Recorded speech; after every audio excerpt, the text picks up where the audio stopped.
John Anderson, a well-respected local businessman, was found dead under mysterious circumstances in his home. The news spread like wildfire, leaving the townspeople in shock and disbelief. John's body was discovered by his wife, Lisa Anderson, who called the police in a state of frantic distress. The scene that awaited the detectives was both perplexing and chilling. John lay motionless in the living room, with no visible signs of struggle or forced entry. The initial examination suggested a sudden and unexplained death, but something felt off to the seasoned investigators. Detective Sarah Miller and her partner, Detective James Carter, were assigned to the case. Both experienced and diligent, they knew that in a small town like Brooksville, everyone had their secrets, and sometimes those secrets could be deadly. As they began their investigation, the townsfolk watched with bated breath, eager to know what had happened to one of their own. Rumors began to swirl as the community speculated about the cause of John's untimely demise. Some whispered about his business dealings, while others hinted at personal troubles. Little did they know that the truth was far more sinister and tangled than they could ever imagine. As the detectives delved deeper into John's life and relationships, they uncovered a web of deceit, betrayal, and hidden motives that pointed to a shocking conclusion. John Anderson was a man of many facets.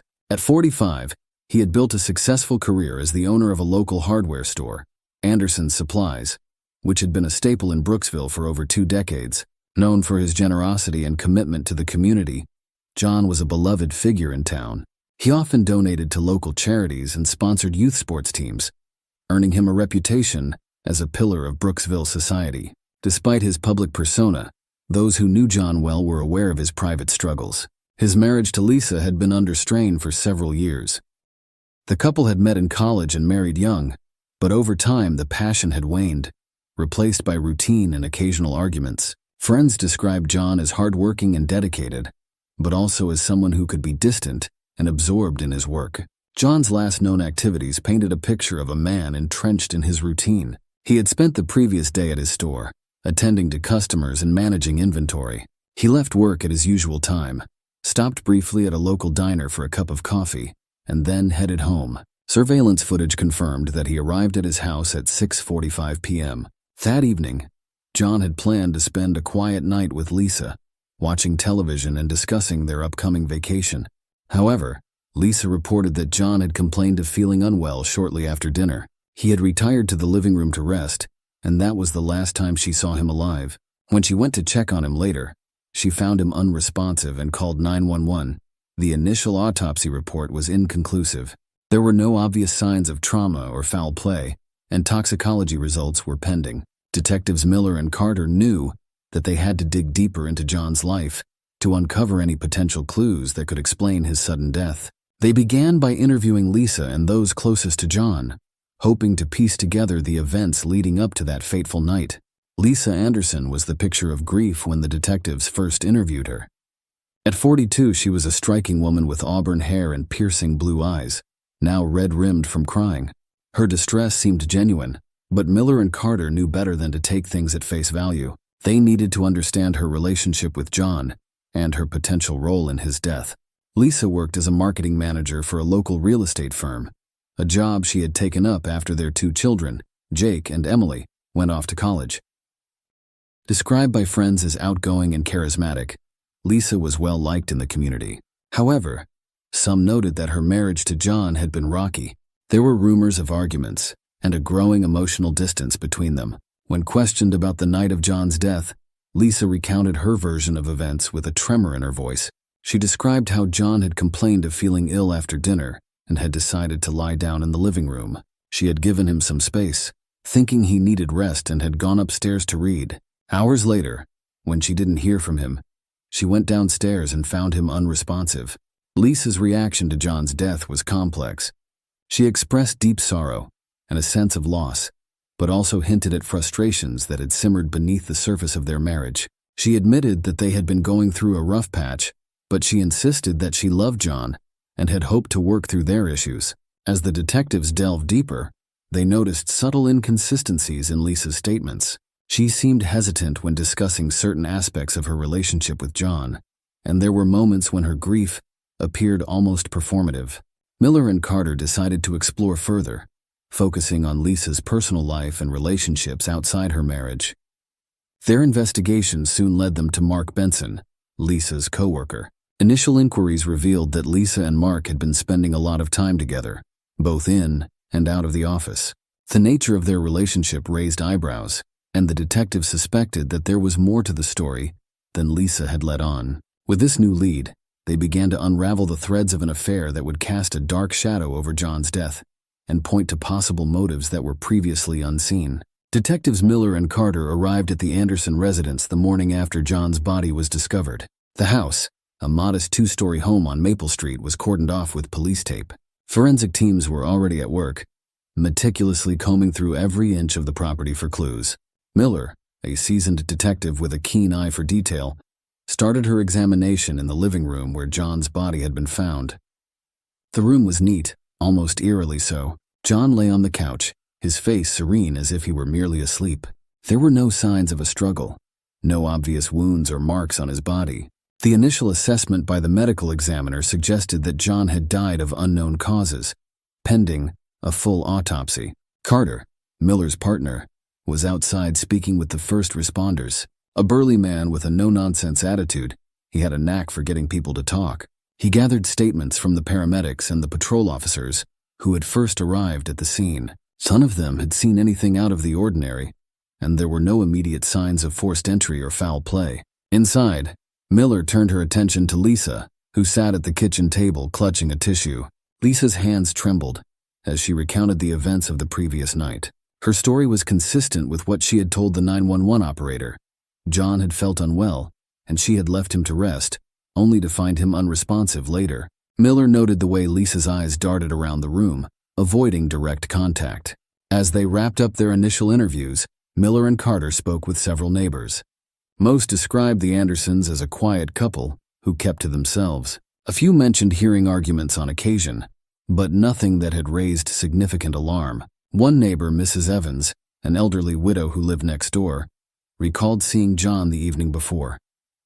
He had seemed his usual self, waving as he walked to his front door. Back at the station, the detectives reviewed their notes.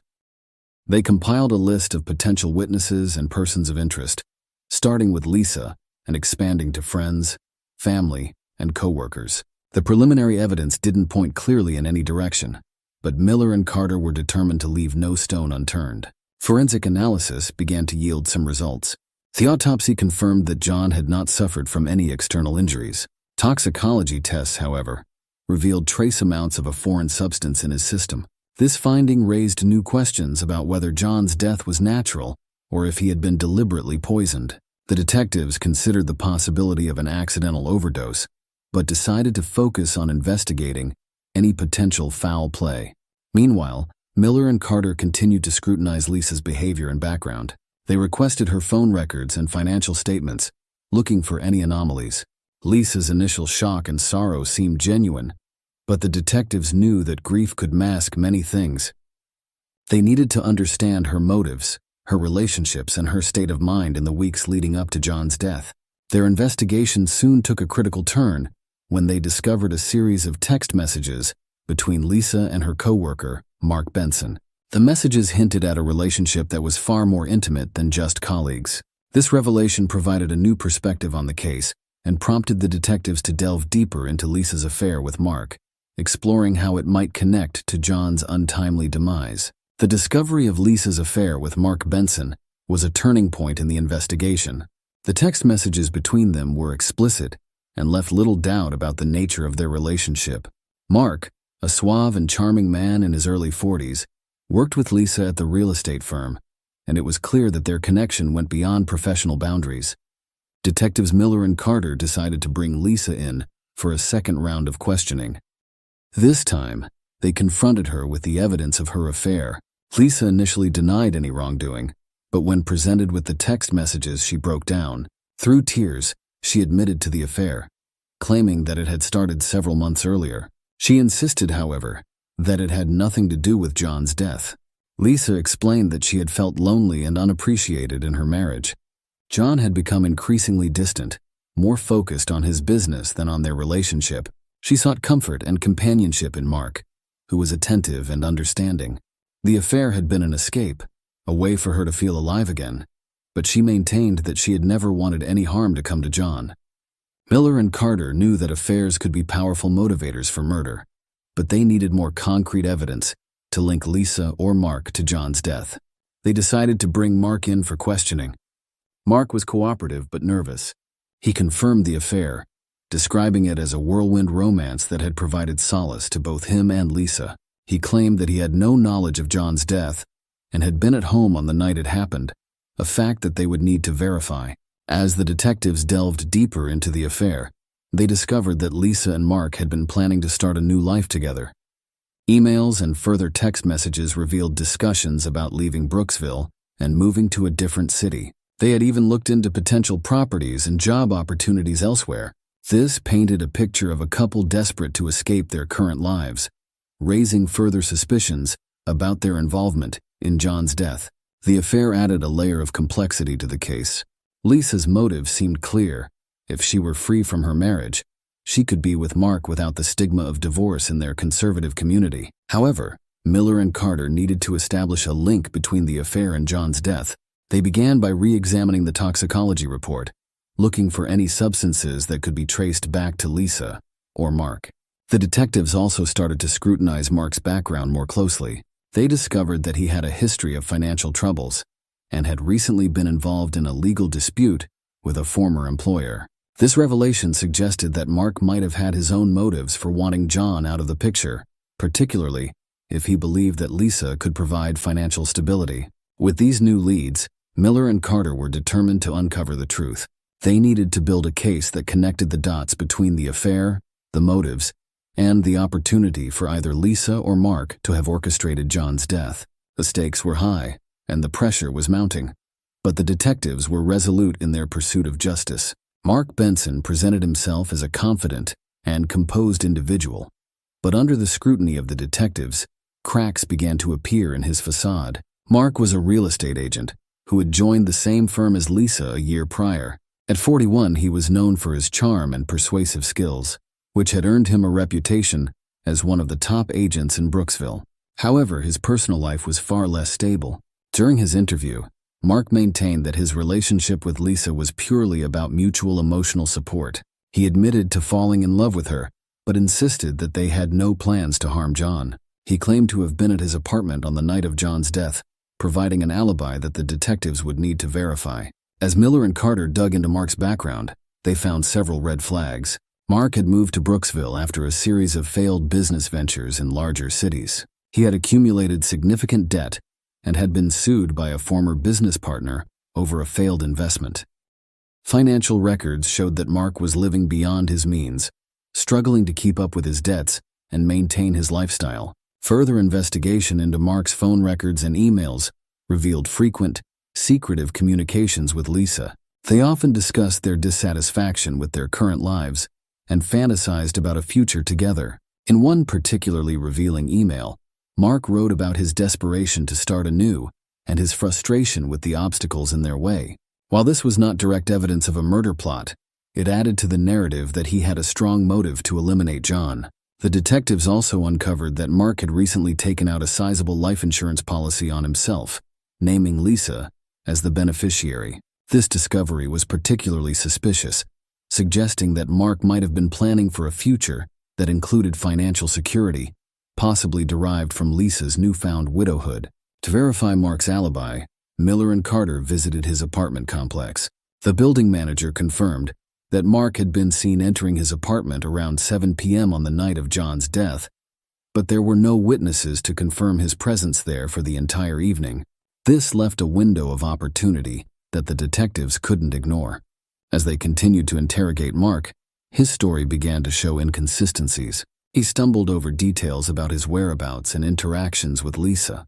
Miller and Carter pressed harder, using psychological tactics to unsettle him. Mark's composure started to fray, and he became increasingly defensive. In a tense moment during questioning, Mark blurted out that Lisa had been the one to suggest they could be together sooner if John were out of the picture. This accusation shifted the focus back to Lisa and raised questions about who was truly orchestrating the events leading up to John's death. Was Mark trying to deflect blame, Or was there a more sinister conspiracy at play? With both Lisa and Mark under intense scrutiny, the detectives faced the challenge of untangling a web of lies, motives, and opportunities. They needed more concrete evidence to determine whether one or both of them were responsible for John's death. As they continued their investigation, they hoped that the next piece of the puzzle would bring them closer to the truth. As the investigation progressed, Miller and Carter encountered numerous twists and turns that complicated the case. New evidence surfaced, leading them down unexpected paths and challenging their initial assumptions. Each revelation brought them closer to the truth, but also raised more questions. One such twist came when the toxicology report was finalized. The foreign substance found in John's system was identified as a rare, fast-acting poison. This poison was not something one could easily acquire, pointing to a premeditated act rather than an accidental overdose. The detectives now had concrete evidence that John's death was a murder, and they needed to find out who had access to such a substance. Their inquiries led them to a local pharmacy where the poison had been purchased. The pharmacist remembered selling the substance to a man matching Mark's description, but there was no solid proof linking Mark directly to the purchase.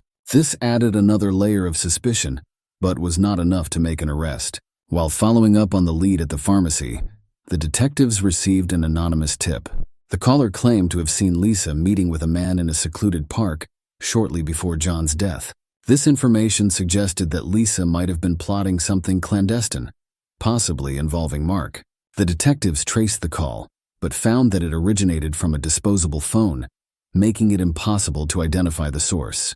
Simultaneously, a surprising piece of evidence emerged from John's business dealings. Financial records indicated that John had recently transferred a significant sum of money to an unknown account. Further investigation revealed that this account belonged to a private investigator named Alex Thompson. When questioned, Thompson disclosed that John had hired him to follow Lisa, suspecting her of infidelity. This revelation painted a picture of a man who was not only aware of his wife's affair, but also taking steps to gather evidence. The private investigator's report included photos and detailed logs of Lisa's meetings with Mark. These documents confirmed the affair, but also contained troubling information about Lisa's behavior. According to Thompson, Lisa had been acting erratically in recent weeks, frequently discussing her unhappiness and expressing anger towards John. In one recorded conversation, she mentioned feeling trapped and hinted at wanting to escape her marriage by any means necessary. This new evidence prompted Miller and Carter to reevaluate their approach. They decided to conduct a thorough search of the Anderson home, hoping to find something that might link Lisa or Mark directly to the murder. During the search, they discovered a hidden compartment in Lisa's closet, containing vials of the same rare poison found in John's system.